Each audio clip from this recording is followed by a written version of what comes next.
कल हमने चैप्टर 12 का किया था कंडेंसेशन प्रोसेस, है ना, and how the condensation process possible, necessary conditions to make the condensation possible. Now we will discuss the forms of condensation.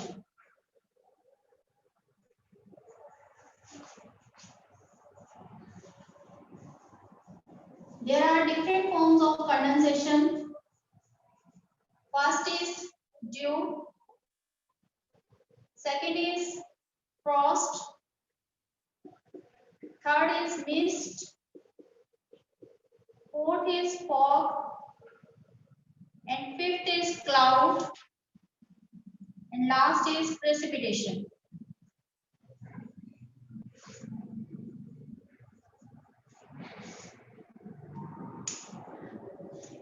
These are different types of condensation. Means कि जो particles हैं, water vapours हैं, वो particles पर किस तरीके से condense होते हैं. Either they condense in the liquid form or solid form. That will depend upon that will affect the form of condensation. ठीक है, वन बाय वन हम इनको अब डिटेल में करेंगे. सबसे पहले आता है ड्यू. ड्यू मैंने आपको जैसे कि आपके विंटर्स में ओस की बूंदे जिसको हम कहते हैं, वाटर ड्रॉपलेट्स आप देखते हो, डिफरेंट जो सॉलिड ऑब्जेक्ट हैं उन पर वाटर ड्रॉपलेट्स होती हैं जब आप विंटर्स मॉर्निंग में जब आप उठते हो और देखते हो.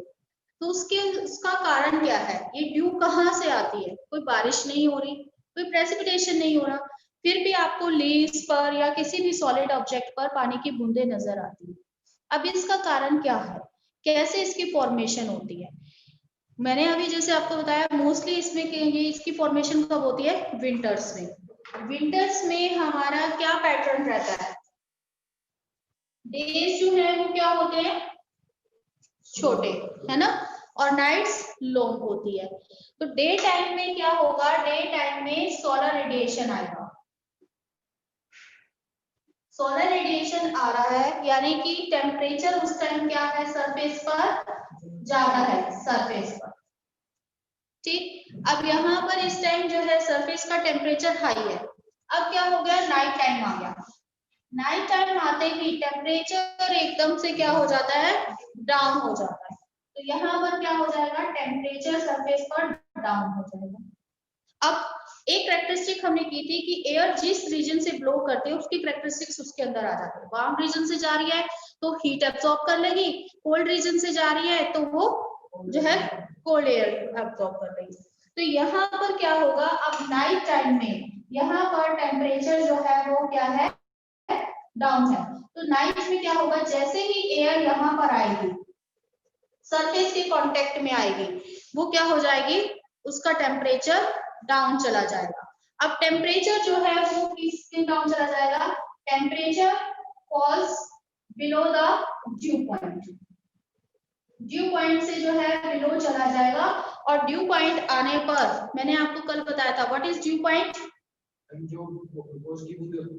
ना ना ना, वो तो ड्यू हो गया. ड्यू पॉइंट क्या है?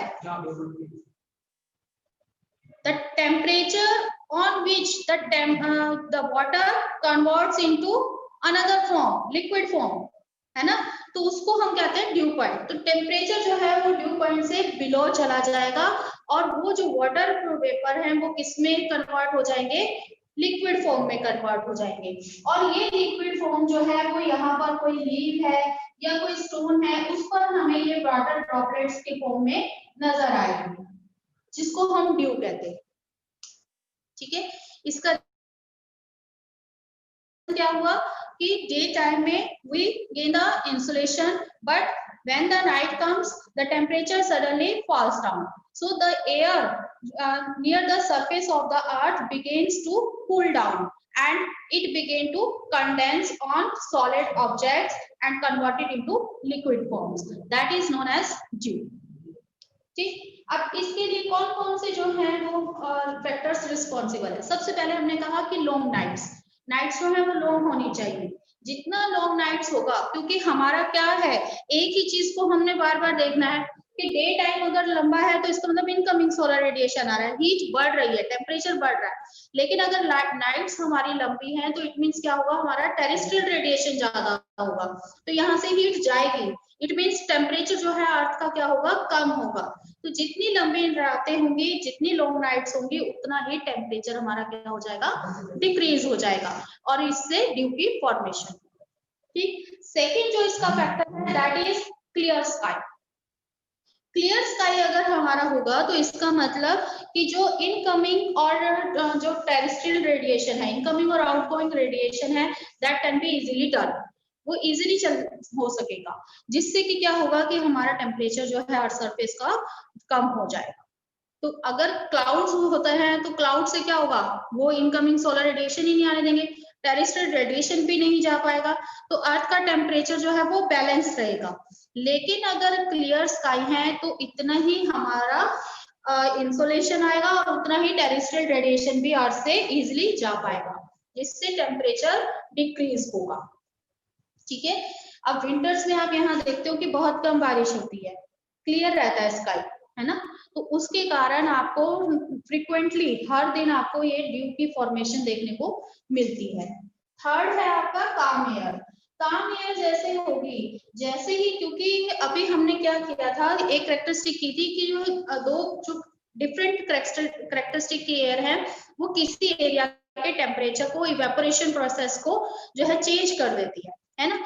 अगर एयर काम है, वो ब्लो नहीं कर रही है, तो इट मींस ये एयर यहीं पर डिसेंड हो रही है, यहीं पर असेंड हो रही है, कहीं ब्लो नहीं कर रही, तो इसका टेम्परेचर जैसे ही सरफेस के पास आएगी इसका टेम्परेचर डाउन हो जाएगा। लेकिन अगर तेज हवाएं चल रही है तो वो यहाँ से उतरेगी और यहाँ से तेजी से निकल जाएगी, तो उसका टेम्परेचर डाउन नहीं हो पाएगा। तो इसका मतलब जितनी एयर शांत है, जितना उसमें ब्लो जो है कम है, उतना ही उसका टेम्परेचर जल्दी ही डाउन होगा। ठीक, नेक्स्ट है आपका high relative humidity. No doubt कि अगर रिलेटिव ह्यूमिडिटी हमारी हाई है तभी वाटर वेपर्स जो है उसका अमाउंट ज्यादा होगा, और वो किस में कन्वर्ट होंगे, कंडेंसेशन प्रोसेस के साथ किस में कन्वर्ट होंगे, वाटर ड्रॉपलेट्स में। तो रिलेटिव ह्यूमिडिटी का हाई होना भी बहुत जरूरी है, क्योंकि जब तक हमारे 100% रिलेटिव ह्यूमिडिटी नहीं होगी तो वाटर ड्रॉपलेट्स नहीं बनेंगे, कंडेंसेशन प्रोसेस पॉसिबल नहीं होगा। नेक्स्ट इसके लिए जो आपका है, dew point should be higher than the freezing point, कि हमारा जो ड्यू पॉइंट है वो क्या होना चाहिए, फ्रीजिंग पॉइंट से हायर होना चाहिए। कल भी मैंने आपको दो पॉइंट्स बताए थे, एक तो है ड्यू पॉइंट जिस पर वाटर वेपर जो है कन्वर्ट होना शुरू होते हैं, और दूसरा होता है हमारा freezing point. Freezing point means जहां पर वाटर कन्वर्ट हो जाता है सीधा सॉलिड फॉर्म में, आइस फॉर्म में। अगर ये ड्यू पॉइंट इससे बिलो चला जाएगा तो इट मींस वो पहले ही किस पे आ जाएगा, फ्रीजिंग पॉइंट पे। समझ रहे हो बात, कि यहाँ पर अगर ड्यू पॉइंट इससे नीचे है तो जब कंडेंसेशन प्रोसेस होगा तो वाटर वेपर सबसे पहले कौन से पॉइंट पे पहुंच जाएंगे, फ्रीजिंग पॉइंट पे, क्योंकि ये तो इसके बाद आएगा। तो इसका मतलब वहां पर वाटर ड्रॉपलेट्स तो बनेंगे ही नहीं, वो किस में कन्वर्ट हो जाएगा, सीधा आइस फॉर्म में, सॉलिड फॉर्म में कन्वर्ट हो जाएगा।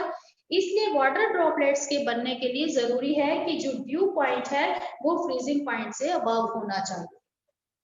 क्लियर हुआ इतना पॉइंट? चलिए नेक्स्ट हमारा फॉर्मेशन आता है फ्रॉस्ट। ऑलमोस्ट सेम फॉर्मेशन है, बस थोड़ा सा हमें इसमें जो कंसीडर करना है that is due point and freezing point. Next है फ्रॉस्ट। अब जो भी आप में से स्टूडेंट्स रूरल एरिया से बिलोंग करते हैं, विलेजेस से बिलोंग करते हैं, उन्होंने दो तरीके की फॉर्मेशन तो देखी होगी। एक तो कई बार होता है ड्रॉपलेट्स होती हैं, वाटर ड्रॉपलेट्स होती हैं फील्ड्स में, खेतों पर, है ना। और दूसरा आपने देखा होगा कि कहीं पर व्हाइट व्हाइट चीज भी होती है उस पर, सॉलिड सॉलिड होता है ना, पाला कहते हैं जिसको आप हिंदी में, दैट इज फ्रॉस्ट। अब यहाँ पर इन दोनों में सिर्फ क्या डिफरेंसेस है, सेम प्रोसीजर रहता है हमारा, डे हमारे शॉर्टर है, नाइट्स हमारी लॉन्गर है।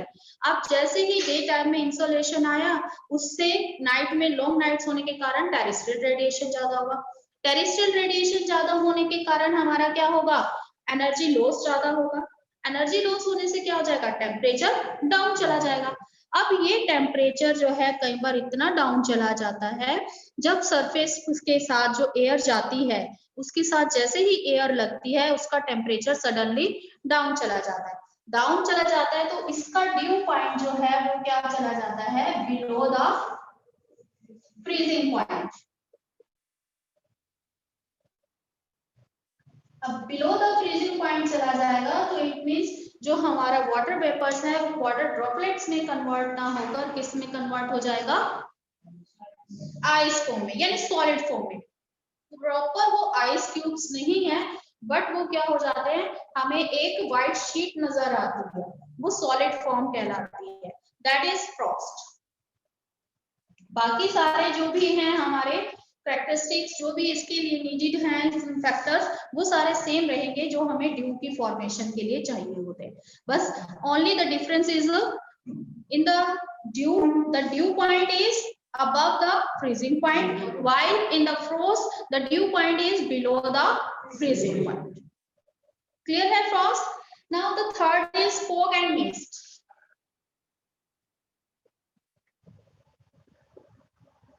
नॉर्मली जो ऑर्डिनरी पीपल है वो दोनों को एक ही उसमें हम लेते हैं, एक ही मीनिंग में ले लेते हैं, फॉग और मिस्ट, धुंध और जिसको हम क्या कहते हैं, हम फॉग को कोहरा, है ना, धुंध और कोहरा दो चीजें हम हिंदी में यूज करते हैं, धुंध यानी मिस्ट और फॉग मीन्स कोहरा।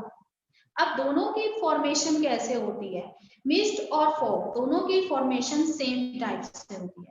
अब क्या है कि आप देखते हो कि यहाँ एटमॉस्फेयर में, हमारा एटमॉस्फेयर क्लियर नहीं है, डिफरेंट टाइप्स के यहाँ पर आपको डस्ट पार्टिकल्स मिलते हैं, न्यूक्लियर मिलते हैं, जिसको हम कह सकते हैं, ऐश उड़ती है, बहुत सारी। तो अब क्या होगा, ये चीज का तो हमने देखा, जो ड्यू था और फ्रॉस्ट था, जितने भी अर्थ सरफेस पे हमारे सॉलिड ऑब्जेक्ट हैं उस पर कंडेंस होना शुरू हो जाता है वाटर में, ठीक, चाहे वो हमारे रॉक्स हैं, चाहे हमारे लीव्स प्लेट्स हैं, या कुछ भी। फॉग और मिस्ट में क्या होता है कि एटमॉस्फेयर में जो भी हमारे डस्ट पार्टिकल्स उड़ रहे हैं, अब फॉर्मेशन इसमें भी सेम रहेगी कि जैसे ही नाइट्स आएंगी तो क्या होगा कि टेम्परेचर डाउन चला जाएगा, टेम्परेचर डाउन जाते ही कंडेंसेशन प्रोसेस होना शुरू हो जाएगा। अब ये कंडेंसेशन प्रोसेस जो है एटमॉस्फेयर में, ये जो डस्ट पार्टिकल्स है इसके अराउंड होना शुरू हो जाता है। जो भी हमारे डस्ट पार्टिकल्स हैं, जितनी भी ऐश उड़ रही है, उन पर इनका कंडेंसेशन होना शुरू हो जाता है, और ये एक तरीके से एक क्लाउड के फॉर्म में हमारे सामने आ जाता है, जिसको हम क्या कहते हैं, मिस्ट कहते हैं। अब मिस्ट जो है उसमें क्या रहता है, उसमें हमारे वाटर का अमाउंट ज्यादा होता है। दोनों में क्या डिफरेंस है, फॉग की फॉर्मेशन भी सेम है, मिस्ट की फॉर्मेशन भी सेम है, दोनों ही जो है किसके अराउंड होता है कंडेंसेशन, द डस्ट पार्टिकल्स और ऐश प्रेजेंट इन द एटमॉस्फेयर, दोनों का उसमें होता है। उड़ती हुई नजर आती है ना आपको मिस्ट, जैसे हम देखते हैं कि ऐसे उड़ते जा रहा है ये सॉलिड बेस, तो ये क्या है, दोनों के फॉर्मेशन सेम है, सिर्फ डिफरेंस क्या है कि मिस्ट में वाटर अमाउंट ज्यादा है, और जो फॉग होता है उसमें वाटर अमाउंट हमारा कम होता है। कभी आप नोटिस करना, ये बहुत छोटी छोटी चीजें हैं जो हम अपने डेली लाइफ में देखते हैं, लेकिन शायद हमने कभी इस पॉइंट ऑफ व्यू से उसको नोटिस नहीं किया। जब हमारी मिस्ट धीरे धीरे जैसे जैसे सोलर रेडिएशन आता है वो छटना शुरू हो जाती है, खत्म होना शुरू हो जाती है ना धुंध, जब वो धुंध खत्म होती है तो कभी आपने देखा हो कि जिस एरिया में मिस्ट होता है, इवन आपने अपने स्कूल के कंपाउंड में भी देखा होगा, जब मिस्ट खत्म होना शुरू होती है तो जो आपका सरफेस है कंपाउंड का वो वेटी हो जाता है वेटी, है ना। तो इट मींस वो क्या है कि जैसे ही टेम्परेचर आएगा तो वो जो सॉलिड बेस है वो किसमें फिर से कन्वर्ट हो जाएगा, लिक्विड में, और वहां पर मिस्ट में क्योंकि वाटर वेपर्स अमाउंट ज्यादा होता है, वाटर अमाउंट, तो वहां पर हमें वेटी सरफेस मिलता है आफ्टर द मिस्ट। लेकिन फॉग क्या है, फॉग में जो है हमें ऐसे वाटर अमाउंट उसमें कम होता है। फॉग और मिस्ट का पहले एक डिफरेंस क्या है कि जब तक विजिबिलिटी मोर देन 1 किलोमीटर है, जैसे मैं अभी यहाँ खड़ी हूँ और अगर मेरी नजर जो है वो 1 किलोमीटर से दूर का एरिया देख सकती है easily, that is called mist. लेकिन अगर विजिबिलिटी 1 किलोमीटर से भी कम है that is called fog. The only difference between the mist and the fog is the visibility is more than 1 kilometer in the mist. 1 kilometre से दूर को भी आप देख सकते हो, लेकिन जब फॉग होता है तो विजिबिलिटी आपकी रिड्यूस हो जाती है, it is less than 1 kilometre. इसीलिए जब हमारे विंटर्स आएंगे, अभी जनवरी आएगा, दिसंबर आएगा, तो हमें फॉग देखना पड़ता है। कितने सारे एक्सीडेंट हो जाते हैं जीटी रोड पर, क्योंकि विजिबिलिटी क्या होती है, बिल्कुल ना के बराबर होती है, बिल्कुल सामने का कुछ मीटर तक का भी एरिया हमें दिखाई नहीं देता, दैट इज कॉल्ड फॉग। अब ये फॉग जब खत्म होता है तो ये बैटरी नहीं होता सरफेस, ये एकदम से ही खत्म होता है। जब देखते हैं हम, एक बार तो लगता है कि कुछ दिखाई नहीं दे रहा, फिर दूसरी जगह हमें दिखता है कि सब दिखाई दे रहा है। तो फॉग में जो है वाटर अमाउंट कम होता है, मिस्ट में वाटर अमाउंट क्या होता है, ज्यादा होता है। मिस्ट में जो है विजिबिलिटी क्या होती है हमारी, मोर देन 1 किलोमीटर, और यहाँ पर visibility more than less than 1 kilometre.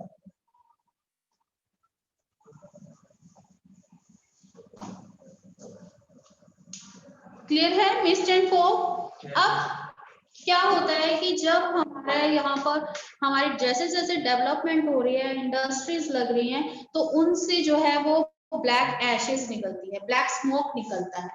अब ये ब्लैक स्मोक क्या होता है, इसके है तो धुआं, डस्ट पार्टिकल्स ही हैं वो भी, उनके चारों ओर भी क्या होगा, कंडेंसेशन होगा। तो इस तरीके की जब फॉग फॉर्मेशन होती है तो उसे हम क्या कहते हैं, smoke. When the fog mix with smoke,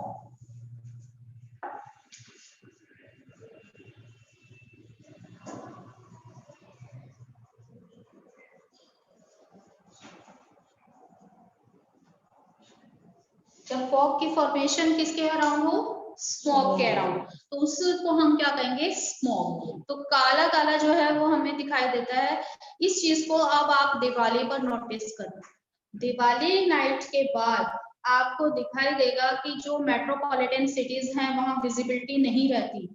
इस बात पे आप अगर, क्योंकि तभी हम लोग, जो हमारी गवर्नमेंट है वो क्रैकर्स को बैन कर रही है, क्योंकि क्रैकर से जो ब्लैक स्मोक निकलेगा वो अगले ही दिन, उस दिन रात को ही वो किस में कन्वर्ट हो जाएगा, फॉग में। क्योंकि विंटर्स में आती है आपकी दिवाली, तो सेम प्रोसीजर होगा, वो फॉग में कन्वर्ट हो जाएगा, लेकिन वो एक्चुअली क्या है, हमारा स्मोक है, जो काला धुआं निकलेगा उसके अराउंड जो फॉग का। क्लियर हुआ कि जितना डस्ट पार्टिकल बेस मिलेगा उसको हाइग्रोस्कोपिकली मिलेगा, तो उतना ही जल्दी कंडेंसेशन होगा। इसलिए हम देखते हैं कि जितना भी हमारे मेट्रोपॉलिटन सिटीज है, आफ्टर दिवाली वहां पर हमें फॉग की फॉर्मेशन मिलती है। क्लियर हुआ ये concept. Now come to the next, clouds.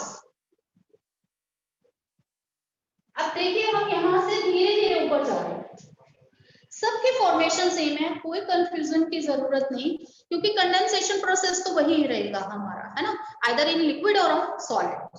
लेकिन कहाँ हो रहा है कंडेंसेशन प्रोसेस, उसके अकॉर्डिंग, और किस फॉर्म में हो रहा है उसके अकॉर्डिंग हम उसके फॉर्म्स डिसाइड करते हैं। जैसे हमने कहा नियर द सरफेस है, तो वो हमारा क्या है, वाटर ड्रॉपलेट्स की फॉर्म में ड्यू।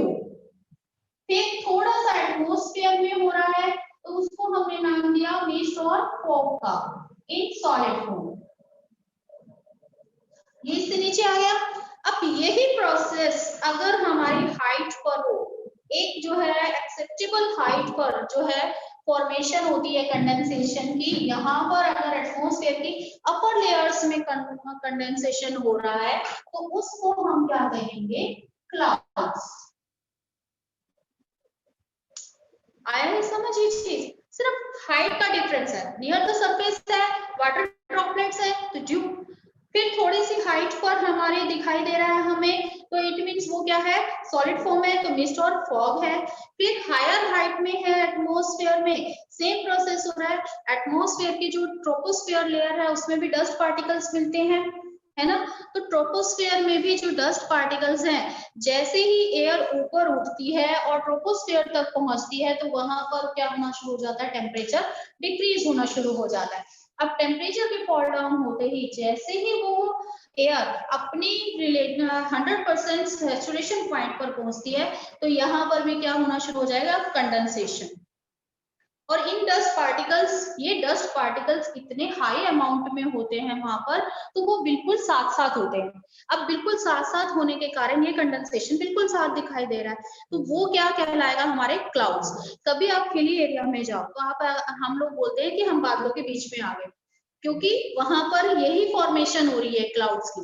यही क्लाउड्स जैसे हमें यहाँ पर मिस्ट उड़ती दिखाई देती है, ऐसे ही हमें हिली रीजन में जाकर क्लाउड्स उड़ते दिखाई देते हैं, है ना। तो it means we can say it is like a mist in the upper layer of the atmosphere, जो हमारे क्लाउड्स हैं। अब आपने कभी अगर एरोप्लेन में जो है ट्रेवल किया हो, तब भी वो क्लाउड्स के बीच में जा रहा है, जहां जहां जा रहा है वहां हमें क्लियर दिखाई दे रहा है। नीचे से देखते हैं तो ये सारा बिल्कुल हमें व्हाइट दिखाई देता है कि सारा आपस में जुड़ा हुआ है, लेकिन जब आप इन बादलों में जाते हो तो आपको स्पेस दिखाई देता है, जैसे हमें धुंध में दिखाई देता है। Just it is a form of condensation in the form of solid phase. समझ आया। अब आप कभी नोटिस किया, ये सब चीजें बिल्कुल आपके रियल लाइफ की हैं, कुछ भी आपको ये नहीं है कि कुछ एक नया है, लेकिन बट आपने इन पॉइंट ऑफ व्यू से इन चीजों को कभी नोटिस ही नहीं किया। आपको डिफरेंट टाइप के क्लाउड्स की फॉर्मेशन देखने को मिलती है, डिफरेंट टाइप के जो क्लाउड्स हैं उनकी शेप अलग है, डिफरेंट हाइट पर क्लाउड्स होते हैं, तो height wise, shape wise, colour wise जो है वो हमें, और उनकी विड्थ, थिकनेस जो है उसके तरीके से हमें क्लाउड्स में वेरिएशन दिखाई देता है। और इन वेरिएशन के टाइप से हम क्लाउड्स को 4 कैटेगरीज में डिवाइड कर सकते हैं। 4 टाइप्स के हमें जो है क्लाउड्स की फॉर्मेशन मिलती है। सबसे पहले इसमें आते हैं सीरस।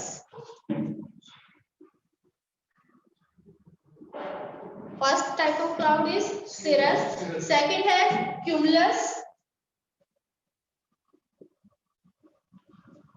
थर्ड है हमारा stratus, and fourth type is nimbus.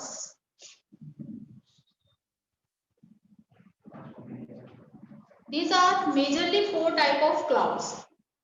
It has subdivision also, but you must know about these 4 types. सबसे पहले आता है हमारा cirrus. cirrus की जो फॉर्मेशन है वो हमें मिलती है 6 to 12 किलोमीटर हाइट पर, नियर अबाउट 20,000 फीट की ऊंचाई पर हमें इसकी फॉर्मेशन मिलती है।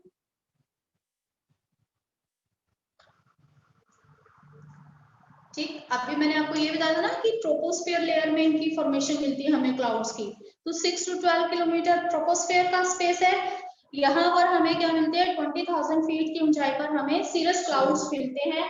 अब ये सीरस क्लाउड्स क्या है, कभी आपने देखा हो जब बिल्कुल क्लियर स्काई होता है, इंसोलेशन प्रॉपर आ रहा होता है, तो आपको बिल्कुल ही थिन, पतले पतले इस तरीके के बहुत ही फेदर टाइप के क्लाउड्स मिलते हैं। जैसे एक तो हमें बिल्कुल व्हाइट बेस दिखाई देता है, उसके बीच में आपको कहीं कहीं छोटे छोटे पतले पतले इस तरीके की व्हाइट बहुत ही शाइनी क्लाउड दिखाई देते हैं। नोटिस करना कभी समर्स में, ठीक, तो उसको हम क्या कहते हैं, cirrus. These are very thin and feathered type of clouds. Clear, cirrus क्या है। सेकेंड आता है, और इनका कलर हमेशा क्या रहता है, मैंने आपको बताया व्हाइट शाइनी जो है इनका अपीयरेंस रहता है। सेकंड आता है हमारा क्यूमुलस। क्यूमुलस जो है वो क्लाउड कैसे हैं, दीज क्लाउड्स आर फाउंड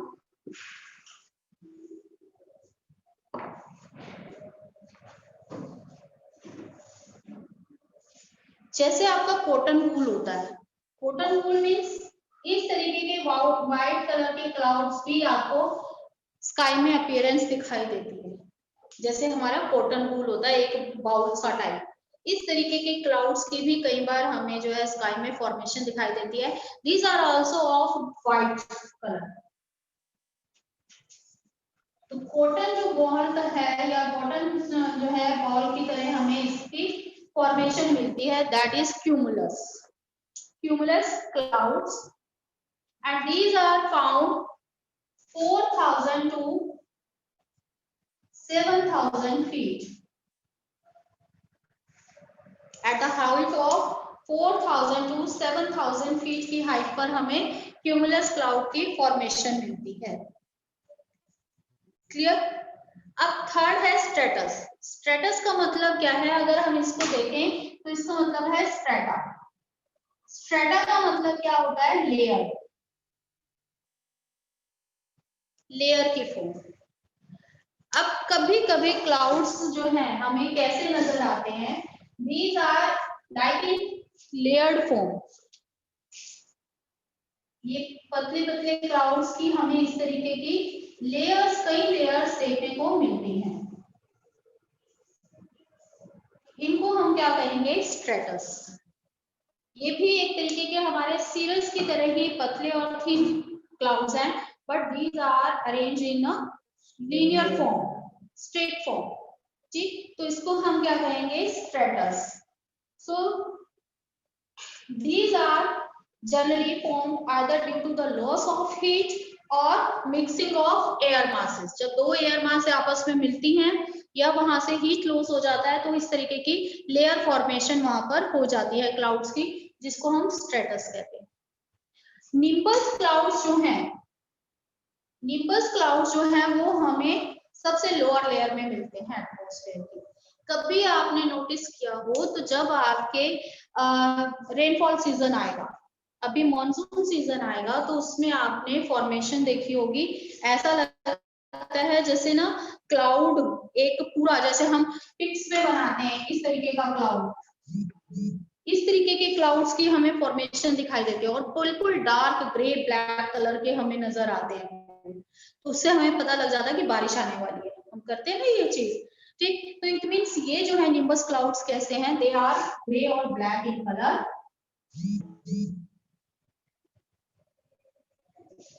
ठीक, और ये भी कैसे फॉर्मेशन है? जैसे कि हमारे क्यूमुलस क्लाउड्स की थी। यहाँ पर भी हमें क्या दिखाई देते हैं? बहुत ही डेंस क्लाउड होते हैं।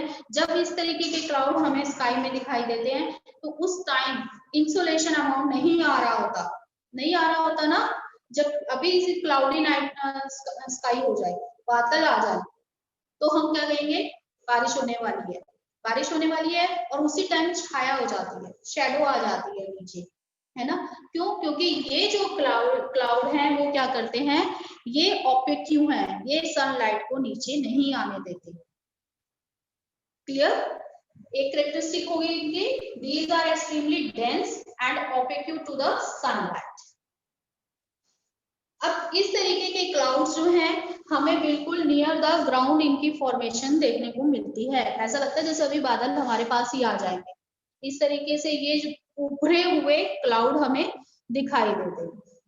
So these are the major four types of clouds. First is cirrus.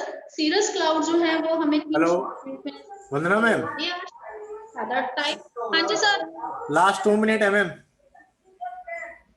ठीक है, तो इससे हमें पता लग जाता है कि यहाँ पर स्काई बिल्कुल क्लियर है। सेम ऐसे है क्यूमुलस, व्हाइट टाइप के क्लाउड हैं कॉटन बॉल की तरह, वो भी हमें क्लियर स्काई की पिक्चर देते हैं। स्ट्रेटस जो है that is also of clear sky, layered structure. लेकिन निम्बस क्लाउड जो है they give the appearance of rainfall. ठीक है, they are grey and black in colour and near the ground surface and opaque to the sunlight. Subdivision and precipitation we will discuss in our next lecture. Okay. Now, if you have any doubt regarding this topic, you can ask.